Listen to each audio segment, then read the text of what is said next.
الشيطان الرجيم بسم الله الرحمن الرحيم يا أيها الذين آمنوا اتقوا الله حق تقاته ولا تموتن إلا وأنتم مسلمون يا أيها الناس اتقوا ربكم الذي خلقكم من نفس واحدة وخلق منها زوجها وبث منهما رجالا كثيرا ونساء واتقوا الله الذي تساءلون به والأرحام إن الله كان عليكم رقيبا يا أيها الذين آمنوا اتقوا الله وقولوا قولا سديدا يصلح لكم أعمالكم ويغفر لكم ذنوبكم ومن يطع الله ورسوله فقد فاز فوزا عظيما وقال عز وجل بسم الله الرحمن الرحيم يا أيها الذين آمنوا اتقوا الله ولتنظر نفس ما قدمت لغد واتقوا الله إن الله خبير بما تعملون ولا تكونوا كالذين نسوا الله فأنساهم أنفسهم ولكن كانوا أنفسهم يظلمون ولا تكونوا كالذين نسوا الله فأنساهم أنفسهم أولئك هم الفاسقون لا يستوي أصحاب النار وأصحاب الجنة أصحاب الجنة هم الفائزون۔ حضرات گرامی، 28ویں پارے سورہ حشر کی میں نے 2-3 آیتیں آپ کے سامنے پڑھی ہیں۔ سب سے پہلے اس کا ترجمہ ہم سنتے ہیں۔ اللہ رب العزت نے فرمایا کہ یا ایھا الذین آمنوا اتقوا اللہ، اے وہ لوگو جنہوں نے اللہ اس کے رسول پر ایمان لائے ہو، تمہیں چاہیے کہ تم اللہ سے ڈرتے رہو۔ وَلْتَنْظُرْ نَفْسٌ مَا قَدَّمَتْ لِغَدٍ، اور ہر شخص، ہر مومن، ہر مسلمان یہ غور کرے، یہ فکر کرے کہ وہ آنے والی کل کی دنیا یعنی آخرت کے لیے اس نے کیا تیاریاں کی ہیں۔ وَاتَّقُوا اللَّهَ، اللہ سے ڈرو، اس لیے کہ اللہ جو تم کرتے ہو اس سے باخبر ہے، وہ جانتا ہے۔ وَلَا تَكُونُوا كَالَّذِينَ نَسُوا اللَّهَ فَأَنسَاهُمْ، ان لوگوں کی طرح اللہ کو نہ بھلا دو، یعنی منافقوں کی طرح جنہوں نے جب اپنے رب کو، اللہ کو بھلا دیا تو اللہ نے ان کو بھی بھلا دیا، حالانکہ وہ اللہ کو نہیں بھلا بیٹھے ہیں بلکہ انہوں نے خود اپنے آپ کو بھلا دیا ہے۔ اور پھر اللہ نے فرمایا کہ یہ وہ لوگ ہیں جو اللہ کو بھلاتے ہیں، یہ فاسق لوگ ہیں، یہ اللہ کا انکار کرنے والے، اللہ سے بغاوت کرنے والے لوگ ہیں۔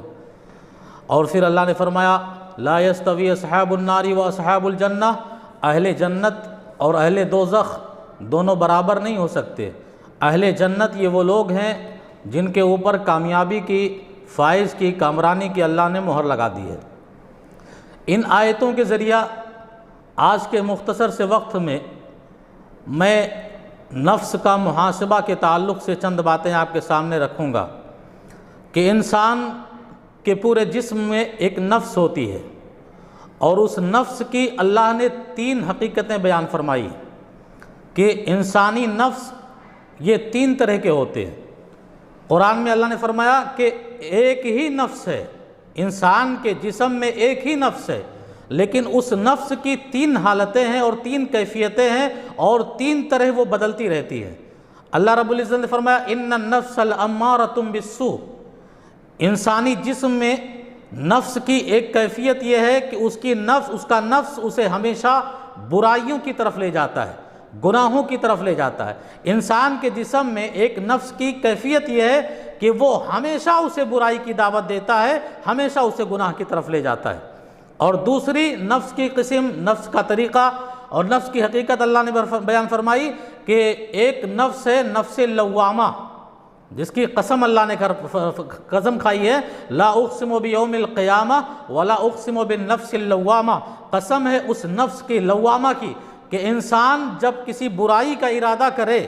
انسان جب گناہ کی طرف اپنے قدم بڑھانا شروع کرے تو اچانک اس کا نفس اس کو ملامت کرتا ہے کہ ایسا مت کر، ایسا کرے گا تو ایسا ہو جائے گا، یہ گناہ کرے گا تجھے سزا ملے گی، ایسا تو وہ ملامت کرتا ہے، رک جا، اپنے آپ کو گناہ سے روک لے۔ اس کو بولتے ہیں نفس لوامہ۔ یا انسان گناہ کر بیٹھا، غلطی کر بیٹھا، غلطیاں ہو گئی، جرم ہو گیا، اب اس کا ایک نفس ہے جو کہہ رہا ہے کہ یقیناً تو نے جو گناہ کیا ہے یہ بہت خطرناک کام کیا ہے، ایسا تجھے نہیں کرنا چاہیے، ایسا تجھے کسی کو گالی نہیں دینا چاہیے، ایسا تجھے کسی کو تکلیف نہیں دینا چاہیے۔ تو گناہ ہو جانے کے بعد بھی انسان کا نفس اس کو ملامت کرتا ہے اور اس کو لعنت اس کے اوپر بھیجتا ہے کہ یقیناً تم نے بہت غلط کیا ہے۔ ایک نفس جو برائیوں سے روکتا ہے اور ایک نفس جو برائیوں کے بعد ملامت کرتا ہے، یہ دونوں ایک ہی ہے، وہ نفس لوامہ ہے۔ ان دونوں نفسوں سے لڑتے ہوئے جو کامیاب ہو جائے، یعنی برائی سے رک جائے، گناہ سے رک جائے، تو تیسرا نفس ہے اس کا نفس مطمئنہ، کہ انسان جب کوئی نیکی کرتا ہے، کوئی اچھا کام کرتا ہے، اسے اس کا نفس ہمیشہ برائی سے روک کر اچھائی کی طرف لے جاتا ہے، تو اس کو نفس مطمئنہ کہتے ہیں، اور یہی نفس مومنوں سے مطلوب ہے۔ اللہ نے فرمایا یا ایھا النفس المطمئنہ ارجعی الی ربک راضیۃ مرضیہ فادخلی فی عبادی وادخلی جنتی۔ یہی نفس مطمئنہ ہے کہ جب وہ نیکیوں پر آمادہ کر کے اسے برائیوں سے روک دیتا ہے تو انسان مطمئن ہو جاتا ہے اور وہ اپنے رب کی رضا حاصل کر لیتا ہے، اپنے رب کو خوش کر لیتا ہے۔ اور ایسے نفس مطمئنہ کے لیے اللہ نے بشارت دی ہے کہ اسے قیامت کے دن حکم دیا جائے گا کہ وہ جنت میں داخل ہو جائے۔ یہ تین نفس کی کیفیات ہیں اور نفس کی حالتیں ہیں۔ اسی طرح ہمیں تینوں نفس کی حالتوں پر اپنے آپ کو غور کرنا ہے۔ اسی لیے نبی کریم صلی اللہ علیہ وسلم نے ارشاد فرمایا کہ من دان نفسہ، کہ سب سے ہوشیار آدمی آج دنیا میں اگر کسی سے پوچھا جائے عقل مند کون ہے، ہوشیار کون ہے، تو یقیناً فطرت انسانی یہ ہے کہ ہماری زبان بولے گی ہاں کامیاب انسان وہ ہے جو ڈاکٹر بن گیا، کامیاب انسان وہ ہے جو انجینئر بن گیا، کامیاب انسان ہے جو بہت زیادہ پیسے کما لے گیا، کامیاب انسان وہ ہے جو بہت ساری عمارتیں کھڑا کر لے گیا۔ تو کامیابی کا جو پیمانہ ہم اور آپ کے ذہن میں پنپتے ہیں، دراصل وہ پیمانہ کامیابی کا نہیں ہے۔ اللہ نے کامیابی کے پیمانے کا تذکرہ کیا کہ کامیاب وہ آدمی وہ ہے جو اپنے پیغمبر کی زبان سے اس کی تصدیق کروا رہا ہے۔ کہ پیغمبر نے فرمایا الکیس من دان نفسہ، ہوشیار عقل مند آدمی وہ ہے کہ لما بعد الموت، جو مرنے کے بعد آنے والی آخرت کی زندگی کے لیے اپنے آپ کو پوری طرح تیار کر لیا ہو، اور اس دنیا کے اندر اپنے آپ نے وہ اعمال اختیار کیے ہوں جس سے وہ اپنی آخرت کی دنیا بنا لے گیا ہو، سنوار لے گیا ہو۔ ظاہر سی بات ہے اگر ہم اور آپ اپنے نفس کا محاسبہ کرنا چاہیں تو اس دنیا میں کر سکتے ہیں۔ کیسے؟ آدمی دکان چلاتا ہے، ہر روز اپنی دکان کا حساب رکھتا ہے، آج میں نے فلاں پارٹی سے ملا، آج میں نے فلاں طریقہ استعمال کیا، آج میں فلاں انداز سے بولا، آج میں فلاں جگہ گیا تو میری کمائی میں بہت زیادہ اضافہ ہوا، میں بہت سارے پیسے کما لے گیا، میری دکان چمک گئی۔ تو جس راہ پر چل کر وہ کامیاب ہوا، اس راہ کو وہ یاد کر کے دوسرے دن بھی اسی راہ کو اختیار کرے گا کہ یقیناً آج میں نے اپنے دکان میں بڑھوتری اور اضافہ کر کے فلاں بات فلاں پارٹی سے مل کے فلاں راستے پہ جا کے میں نے اپنے دکان کو چمکایا ہے، تو کل کا جب دن آئے گا تو پھر میں اسی راستے پہ چل کر اپنی دکان کو کامیاب کروں گا۔ لیکن اگر وہی دکان آج آپ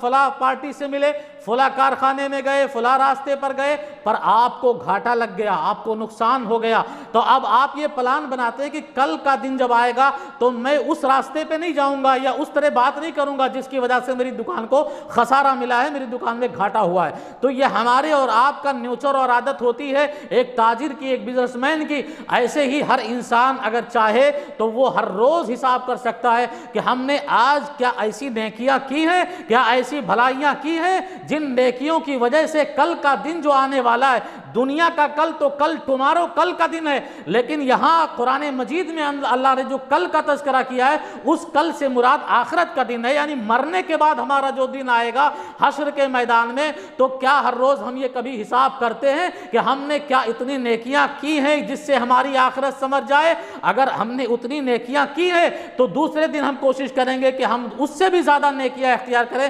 تاکہ ہماری آخرت اور بھی زیادہ چمکے۔ ہماری جیسے دکان دنیا میں دوسرے دن اسی راہ پہ چل کے چمکتی ہے، ایسے ہی ہماری آخرت بھی چمکے۔ اسی طرح آدمی گناہ کر بیٹھتا ہے، برائیاں کر بیٹھتا ہے، تو اب وہ پلاننگ میں ہوتا ہے، سوچتا ہے کہ یقیناً ہم نے آج برائیاں کی ہیں، اب ان برائیوں پر ہمیں اپنے آپ کو کنٹرول کرنا ہے، ان برائیوں کے راستوں پر اپنے آپ کو جانے سے روکنا ہے جن برائیوں پہ راستے پر جا کر ہماری آخرت برباد ہو سکتی ہے، ہماری آخرت جو ہے خراب ہو سکتی ہے، بالکل ایسے ہی جیسے ہماری دکان خراب ہو سکتی ہے اس راستے پہ جا کر۔ تو یہ ہمارے اور آپ کے لیے دنیا کے اندر بھی سوچنے کا مقام ہے اور آخرت کے لیے سوچنے کا یہ مقام بہت ہی اہم ہے۔ حضرت دیکھیے کبھی کبھی ایسا ہوتا ہے، اگر کوئی ذمہ دار آدمی ہے گھر کا ذمہ دار ہے، یقیناً وہ اپنے گھر کا حساب رکھتا ہے، اپنی بیوی سے حساب لیتا ہے، بچوں سے حساب لیتا ہے، آج تم نے کتنا روپیہ کہاں خرچ کیا، کیسے کیا، یہ پوری طرح دنیاوی حساب جو کہ ختم ہو جانے والی ہے۔ حالانکہ یہ جائز چیز ہے کہ آدمی حساب رکھے دکان کا، گھر کا، وہ جائز صورتوں پر یقیناً انسان عمل کرتا ہے کہ آج وہ اپنی کمائی کا حساب کرتا ہے، خرچ کا حساب کرتا ہے، آمدنی کا سب کچھ حساب رکھتا ہے۔ اگر اسے اپنے حساب کو یاد رکھنے کی ضرورت نہیں پیش آتی ہے تو صرف آخرت کا حساب وہ نہیں کرتا، کہ جبکہ موت یقینی ہے،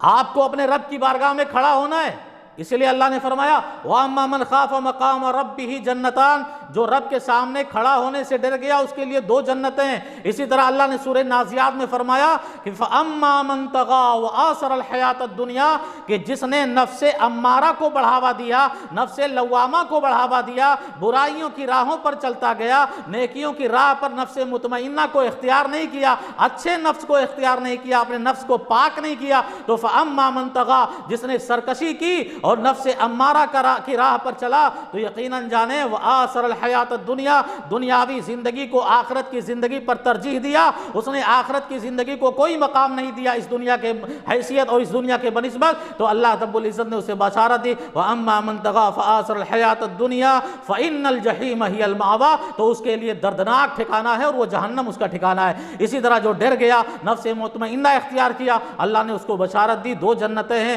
اس کے لیے اعلیٰ جنت کا مقام ہے۔ تو میرے بھائی اور دوستوں، میں آخر میں مختصر سے وقت میں دیکھیں، انسان ذمہ دار ہوتا ہے، گھر کا بھی یا اور بھی سماج کا، سوسائٹی کا۔ کبھی کبھی ایسا ہوتا ہے کہ وہ اپنے نفس کے اندر تکبر پیدا کر لیتا ہے، یقیناً آتا ہے، یہ انسانی فطرت ہے۔ اگر ذمہ دار ہے تو اس کو یہ احساس ہوتا ہے کہ میں ایک ذمہ دار ہوں۔ حضرت انس رضی اللہ تعالیٰ عنہ کا بیان ہے کہ عمر ابن خطاب رضی اللہ تعالیٰ عنہ کی دور خلافت تھی، حضرت عمر امیر المومنین تھے۔ ایک بار حضرت انس کے ساتھ کہیں سفر میں جا رہے تھے، اچانک حضرت عمر نے کہا انس تم اسی جگہ پر ٹھہرو، میں کچھ دیر میں آتا ہوں۔ حضرت عمر انس کو تنہا چھوڑ کر چلے گئے۔ یقیناً ہم اور آپ ہوتے، 2 لوگ ہوتے راہ میں چلتے ہوئے تو یہ سوچتے چلو ان کو قضائے حاجت کی ضرورت ہو گئی ہوگی، پاخانے کی ضرورت ہوگی، چلے ہو گئے ابھی آئیں گے۔ حضرت انس کہہ رہے ہیں کہ میں کھڑا رہا کافی دیر تک، جب عمر نہیں آئے تو میں اسی راہ پر انہیں تلاشنے نکل گیا جس راہ سے وہ نکلے تھے اور گئے تھے۔ میں تلاش کرتے کرتے جب گیا تو دیکھا ایک باغیچے کا دیوار کھڑا ہے، دیوار جیسے باؤنڈری مارتے ہیں، دیوار کھڑا ہے۔ میں دیوار کے قریب گیا تو وہاں سے حضرت عمر کے رونے کی آواز آ رہی تھی، دیوار کے اس پار تھے۔ حضرت عمر کو نہیں پتا انس یہاں کھڑے ہو کے سن رہے ہیں، اور انس کو یہ پتا ہے کہ عمر رو رہے ہیں اور کچھ کہہ رہے ہیں۔ کان لگا کر جب سنا تو عمر ابن خطاب رضی اللہ تعالیٰ عنہ کہہ رہے تھے اللہ بخ بخ، میری خوش نصیبی ہے کہ تو نے مجھے مسلمانوں کا امیر بنایا۔ یہ اہل علم لکھتے ہیں کہ عمر کے دل میں تھوڑی دیر کے لیے یہ احساس ہو گیا کہ تو مسلمانوں کا امیر ہے، تو ذمہ دار ہے۔ حضرت عمر کے دل میں جیسے ہی یہ غرور تھوڑا پیدا ہوا کہ میں مسلمانوں کا امیر ہوں، تو حضرت عمر فوراً دوڑتے ہوئے دیوار کے پیچھے آئے اور رونے لگے، کہہ رہے اللہ تیری خوش نصیبی ہے، یہ میری خوش نصیبی ہے کہ تو نے مجھے امیر المومنین بنایا، لیکن میں ڈرتا ہوں، خطاب کا یہ بیٹا ڈر رہا ہے کہ کہیں تو قیامت کے دن اس کو عذاب میں مبتلا نہ کر دے، اس کو جہنم کے سزاؤں میں مبتلا نہ کر دے۔ اے اللہ مجھے ڈر ہے، مجھے خوف ہے، میرے دل میں یہ احساس پیدا ہو گیا کہ یہ میں امیر المومنین ہوں، کہیں یہ غرور مجھ کو ڈبو نہ دے، کہیں یہ غرور مجھ کو تیری سزا کا مستحق نہ بنا دے۔ تو نفس کا محاسبہ یہ نفس میں پیدا ہوتا ہے، دوسرے کو نہیں پتا، یہ نفس کے اندر پیدا ہوتا ہے کہ میں نے کیا کیا، میں نے کس کو تکلیف دی اور مجھے کیا کرنا چاہیے، میں کون سے نفس کو اختیار کروں۔ اسی طرح میرے بھائی اور دوستو، حضرت ابو بکر رضی اللہ تعالیٰ عنہ کے بارے میں آتا ہے کہ وہ ایک مرتبہ اپنی زبان کھینچ رہے تھے پکڑ کے، لوگوں نے کہا زبان کیوں کھینچ رہے ہو اور زبان کیوں باہر نکال رہے ہو؟ حضرت ابو بکر نے کہا کہ اس زبان کی وجہ سے میں نے ہو سکتا ہے بہت سارے لوگوں کو تکلیف دے دیا ہوں، اس لیے میں زبان کی مرمت کر رہا ہوں کہ یہی زبان ہے جو مجھے آخرت کے حساب میں مجھے کمزور کر سکتا ہے، اسی زبان کی وجہ سے میں اللہ کے یہاں پکڑا جا سکتا ہوں۔ تو میرے بھائی اور دوستو، نفس کی 3 کیفیتوں کو یاد رکھیں اور ہمیشہ یاد رکھیں یہ دل کے اندر پیدا ہونے والے نفس ہیں، وسوسے ہیں، اور ہمیں اپنے آپ کو کنٹرول میں رکھنا ہے، نفس کو پاک کرنا ہے اور کسی طرح اپنے نفس کو نفس مطمئنہ بنانا ہے۔ اللہ تبارک و تعالیٰ سے دعا ہے کہ العالمین ہمارے نفس کو نفس مطمئنہ بننے کی توفیق عطا فرمائے، ہمیں برائیوں کی راہوں پر چلنے سے باز رکھے، ہمیں محفوظ رکھے اور ہمیں اچھائیوں کو اپنانے کی توفیق عطا فرمائے۔ اللہ ہماری نیکیوں کو، ہماری عبادتوں کو قبول فرمائے، جب تک زندہ رکھے ایمان پر زندہ رکھے، موت دے تو ایمان پر دے۔ وآخر دعوانا الحمدللہ رب العالمین۔ بارک اللہ لنا ولکم فی القرآن ونفعنی وإیاکم بالآیات والذکر الحکیم، انہ تعالی جواد کریم ملک بر رؤوف رحیم۔